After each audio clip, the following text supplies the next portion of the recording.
Bom, nosso entrevistado é Reinaldo Guimarães, que é vice-presidente da Bifina, Associação Brasileira da Indústria de Química Fina, Biotecnologia e suas especialidades. Reinaldo, como é que está o setor com essa crise braba? Olha só, Nassif, se você pegar como índice do setor da química fina como um todo, o setor de medicamentos, que me parece que hoje é o mais, digamos, relevante do ponto de vista econômico, curiosamente, ele não tem sofrido, não é, até agora os impactos que outros setores da economia vêm sofrendo. Isso porque as pessoas têm que continuar tomando remédio, porque senão as pessoas morrem. Isso. Inclusive, quer dizer, digamos, a comprovação disso é que a diminuição das receitas ela está se dando primeiro na área de cosméticos e de OTCs, não é? De MIPS, medicamentos isentos de prescrição, isso é, aqueles que ficam nos estandes das farmácias e tal. E daí que vai para os medicamentos mais fundamentais. Agora, o que a gente percebe, entre os associados da Bifina estão praticamente todas as principais empresas farmacêuticas com produção local, não é? Que esse é o, digamos, o escopo da Bifina, a gente percebe que continua havendo um crescimento, mas a derivada está diminuindo, a aceleração está diminuindo. E eu tenho escutado aqui e ali comentários sobre, efetivamente, derivadas negativas, isso é, sobre diminuição de receita a continuar essa situação que a gente está vivendo. Tá. Reinaldo, qual que é o resultado final do programa de desenvolvimento produtivo, de importação de tecnologia? O que deu de resultado? Deixa eu te dizer, eu considero que o programa de desenvolvimento produtivo liderado pelo Ministério da Saúde, com uma participação muito importante do BNDES, tenha sido talvez o componente das políticas industriais durante os governos Lula e Dilma que tenha dado melhores resultados, não é? Isso não é uma afirmação apenas minha, mas eu tenho, enfim, escutado gente que mexe com política industrial, economistas, falando isso. Bem, o que acontece? Não há nenhuma dúvida nos estudos que foram feitos, e não são muitos, não é? De que o programa, desde o seu início, de 2008 para cá, ele já deu uma economia para o Ministério da Saúde, para o Sistema Único de Saúde, da ordem de alguns bilhões de reais em termos de compras. Isso porque os preços pactuados dentro do programa, eles são abaixo, não é, dos produtos de referência, normalmente feitos por empresas multinacionais através de licitação. Agora, hoje em dia, quer dizer, nós estamos tendo dificuldades muito grandes e crescentes com o programa. Por quê? Primeiro porque há uma certa má vontade, não é, por parte da equipe do Ministério da Saúde com relação ao programa. Não me pergunte o motivo, o porquê da má vontade, né, mas o fato é que há. Segundo, porque a PEC do teto, não é, a emenda constitucional, acho que é 55, ela, mesmo que na área de saúde ainda não tenha entrado plenamente em vigor, o fato é que os contingenciamentos e os cortes financeiros, enfim, que falta dinheiro para tudo no Ministério da Saúde, não é? Evidentemente que o gestor, se ele for dizer, está faltando dinheiro para o programa de saúde da família, é um programa básico, fundamental, ou está faltando dinheiro para o Programa Nacional de Imunizações, ele vai dar preferência a isso. Agora, No caso específico, né, do Programa de Desenvolvimento Produtivo, o ministro Barros ele está com algumas ideias que, se forem efetivamente para frente, vão acabar com o programa. Duas ideias fundamentais deles são as seguintes. Quer dizer, as parcerias de desenvolvimento produtivo são feitas, quer dizer, um acordo entre o Ministério da Saúde, um laboratório oficial e um laboratório privado. Né? A maioria deles laboratórios nacionais, laboratórios de produção local. Isso é, digamos, estabelecido num acordo. Não é um contrato, efetivamente, não é? Mas é um termo que é assinado pelo laboratório oficial com o Ministério da Saúde, com a anuência do ente privado. E que ele tem a duração de até 10 anos, mas a maioria deles é de 5 anos, né, como garantia de mercado para aquele produto, e uma sequência descendente de preços. Não é? O ministro Barros está propondo a seguinte questão. Primeiro, ele só vai comprar 70% da demanda do produto das PDPs. 30% restante ele vai fazer uma licitação internacional. E o preço que ele vai comprar 70% das PDPs tem que ser associado ao preço da licitação internacional. Ora, quer dizer, a indústria farmacêutica brasileira, que desde 2000, digamos assim, tem vivido uma espécie de um renascimento, não tem condições de competir com produtos da China, da Índia, mesmo produtos acabados, chineses, indianos e de grandes empresas multinacionais que vão fazer dumping, que querem acabar com esse programa por aqui. Entendeu? Então, isso ferirá de morte o programa. Além disso, né, ele está propondo, curiosamente, uma separação na remuneração do produto da PDP, medicamento da PDP, e o preço da transferência de tecnologia. Quer dizer, ele quer pagar separadamente, né, alegando que muitas vezes, o argumento de que está sendo transferido tecnologia e isso aumenta o preço do remédio pode estar sendo superdimensionado. Ora, o que acontece? Não é? Hoje em dia, quando se transfere um processo tecnológico para uma empresa daqui, é muito difícil você poder efetivamente quantificar o que é a transferência do que é o processo produtivo efetivo do medicamento. A transferência está no próprio modelo de produção, né? Isso, exatamente. Né? E além disso, né, acontece que o Ministério da Saúde sabe comprar remédio, certo? Ele tem ele já tem uma norma, um passo, não é? Uma definição de responsabilidade. Isso tudo está estabelecido. Portanto, para comprar um produto, certo? Ele sabe fazer. Agora, pagar um processo de transferência de tecnologia, o Ministério da Saúde jamais fez.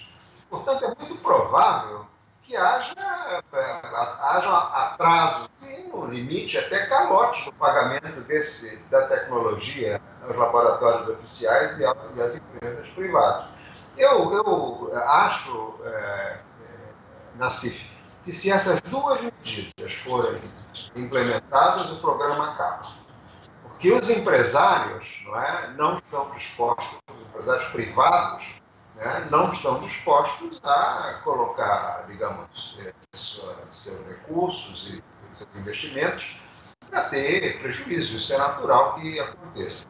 Várias entidades estão hoje discutindo com o Ministério da Saúde alternativas a essas questões. Não é? Além da Bifina, a Farma Brasil, a Alanac e a Progenéricos, essas são as 4 entidades que estão discutindo essas questões.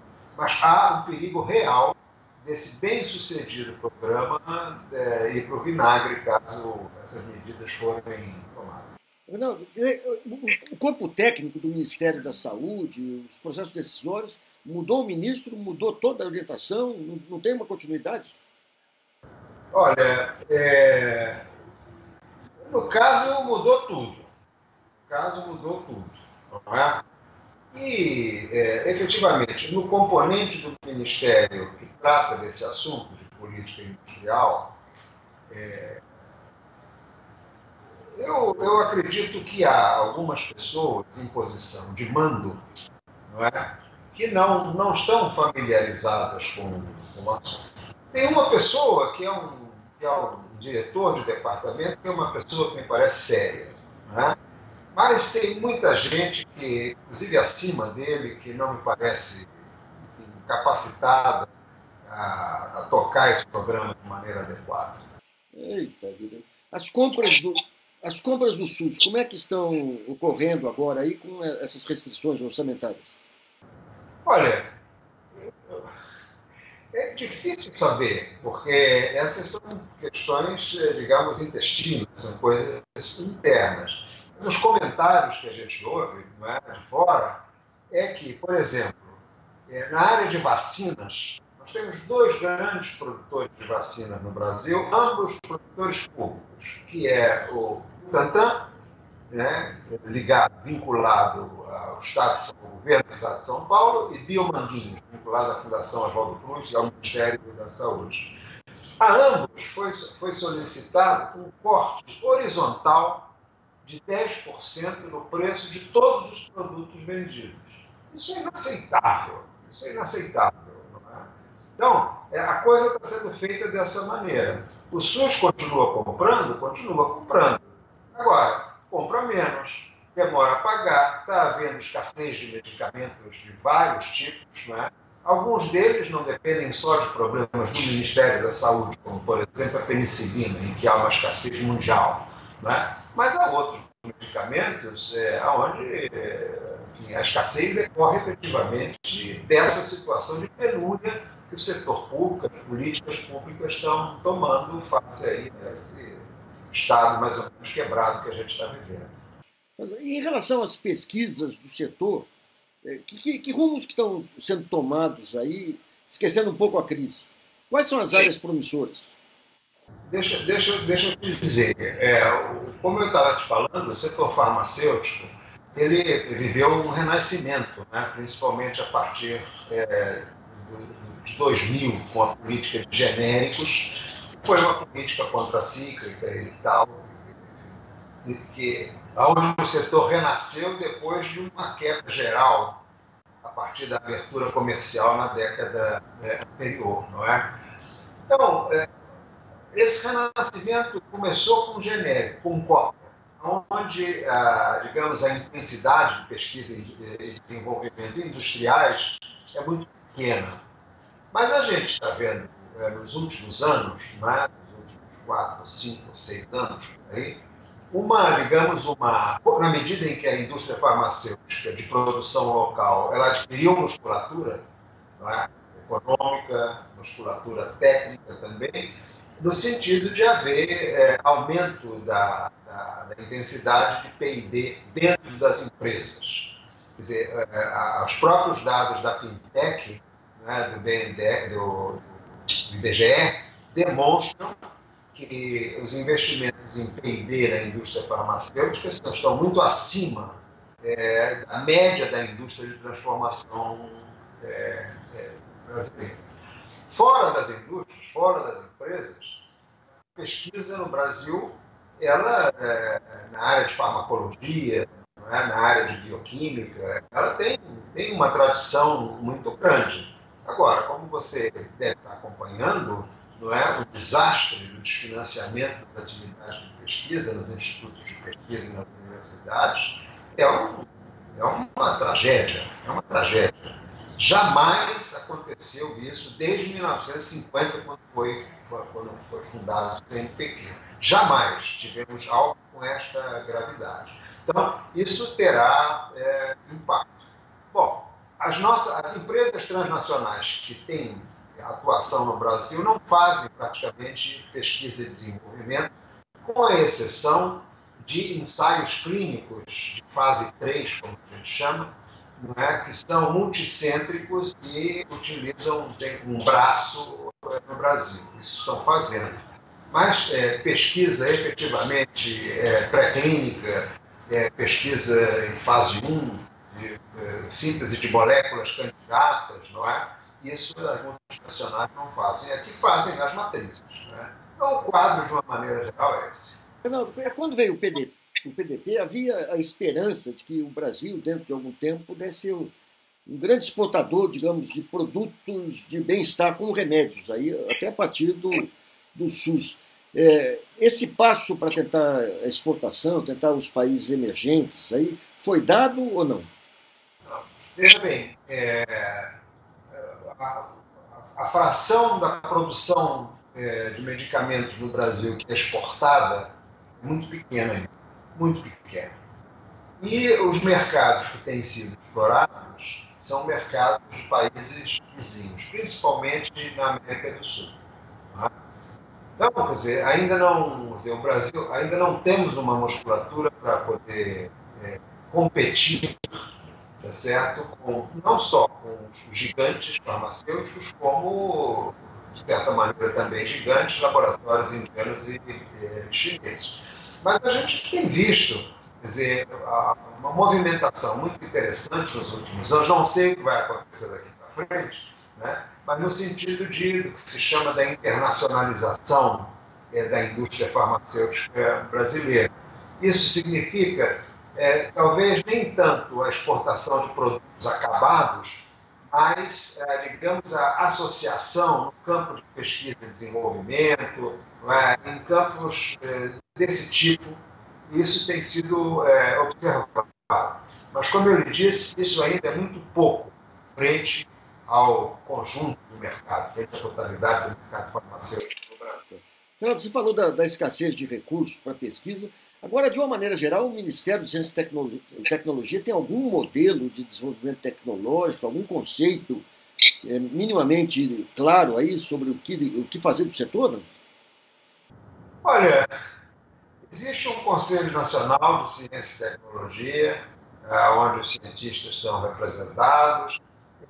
No caso do Ministério da Ciência, Tecnologia e Inovação, agora tem comunicações juntos, mas no campo, na parte de Ciência, Tecnologia e Inovação, a gente tem até pessoas do ramo, diferentemente de alguns setores do Ministério da Saúde, como eu falava, mas tudo esbarra na CIF num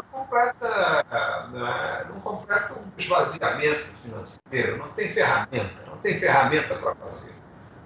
Essa aqui é a realidade que a gente está vivendo hoje. A SBPC acabou de fazer a reunião anual dela em Belo Horizonte e a gritaria foi geral em relação a essa situação, que é trágica. Ninguém está pintando o diabo pior do que ele é, não. É trágica. Nós vamos demorar anos para poder recuperar isso. E, muito provavelmente, poderemos ter uma onda de diáspora que sempre foi pequena, relativamente pequena no Brasil, quando a gente compara, por exemplo, com a Argentina, onde a diáspora de cientistas foi imensa, nós podemos vir a ter uma diáspora grande. Gente que não tem como fazer aqui, vai fazer lá fora. Complicado. Fernando, obrigado então por sua entrevista aí ao GGN.